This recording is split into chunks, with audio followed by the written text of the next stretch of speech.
Mon travail ici au CHUL est de sauver des vies. Rien de vraiment présomptueux en réalité. Nous sommes des centaines de milliers d'étudiants et de chercheurs, tout autour du monde, à s'efforcer de trouver des remèdes aux maladies complexes telles que l'obésité, la sclérose en plaques ou Alzheimer. Mais avant de les soigner, ces maladies, il faut les comprendre.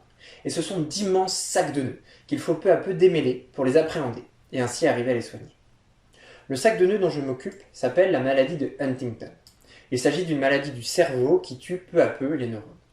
Un patient, souvent vers 40 ans, va commencer par souffrir de tout petits mouvements contrôlés, de perte de poids, puis des changements d'humeur, de l'anxiété, des troubles cognitifs. Tous ces problèmes s'aggravant pendant une vingtaine d'années, conduisant au décès de la personne. Tout cela est causé par une protéine mutée, qui se regroupe en amas de plus en plus gros, capturant tout un tas d'autres protéines. Il faut savoir que les protéines, ce sont les briques et les ouvrières des cellules. Et ainsi prises dans l'amas, elles n'accomplissent plus leur rôle.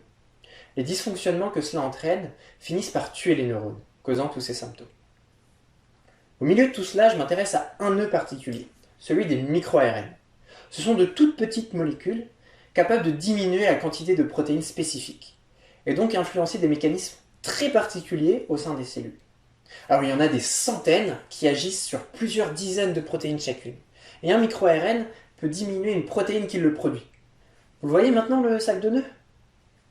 Comme s'intéresser à tous les micro-ARN est un travail trop colossal, je ne regarde que le micro-ARN 132, très important pour la bonne forme du cerveau. Il garde les neurones en santé et est très impliqué dans les processus cognitifs. Il agit donc contre la maladie, mais on en retrouve moins que d'ordinaire chez les patients.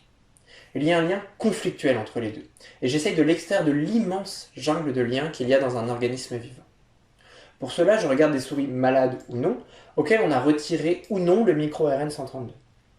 En étudiant leurs symptômes, mais aussi le fonctionnement de leurs cellules, on peut voir des différences entre ces quatre groupes.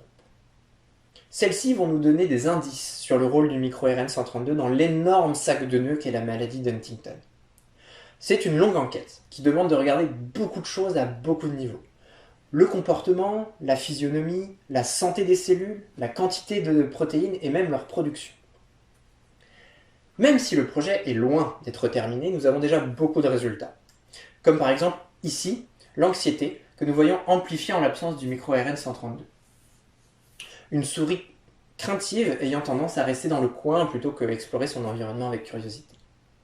À force d'indices, cerner le lien entre le micro-ARN 132 et la maladie nous permettra de dénouer cette boucle. Et peut-être nous aider à en défaire une autre plus loin, puis encore une autre, et ainsi de suite. Et comme ça, nœud par nœud, on détricotera cette maladie, pour la comprendre, et puis enfin pour la soigner. C'est un travail de fourmi auquel je suis fier de participer. Merci de votre attention.